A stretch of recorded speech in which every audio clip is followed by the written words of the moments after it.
Way back in 2012, many thought Mitt Romney was the perfect presidential candidate, a nice, polite, mild-mannered moderate. But he lost the presidential election in 2012, partially because he was too polite to get tough on his opponent in the debates and hit back when attacked personally. 4 years later, Mitt realized his time had passed and decided not to try again.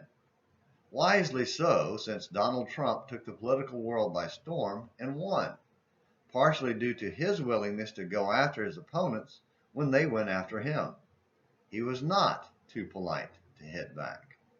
It seemed as if Americans wanted Mr. Rodgers as their neighbor, but not as president. One man who clearly didn't realize his time had passed was David's son, Adonijah. His attempt to declare himself king failed when David gave the throne to Solomon, and his crowning party fell flatter than Romney's November 2012 victory celebration. 1 Kings 1, verse 49. Adonijah fled to the temple and begged for mercy from Solomon, who granted it on the condition he acted like Mr. Rodgers. If he will be a worthy man, not one of his hairs will fall to the ground. But if wickedness is found in him, he will die. 1 Kings 1, verse 52. Like Romney, his time had passed, but unlike Romney, he couldn't let it go.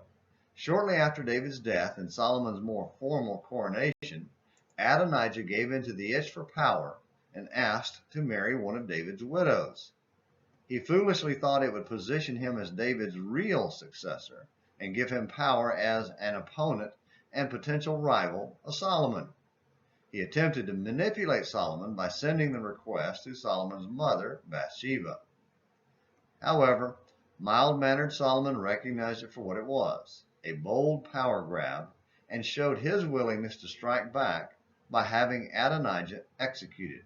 1 Kings 2, verses 13 through 25. What's the lesson for us? Well, it has nothing to do with politics and everything to do with our daily life. Every decision to sin is an attempt to seize power from God. He is not fooled, and we will answer for it. Maybe not today or tomorrow or even in this lifetime, but God's authority as king will be vindicated at judgment. If only Adonijah had kept the heart that threw him on the altar begging for mercy. And we must keep the heart that sought God's mercy when we submitted to him in baptism, and remember that our time as ruler has passed. Thank you for watching Morning Minutes in the Bible. Until next time, this is James McClenny hoping you have a great day.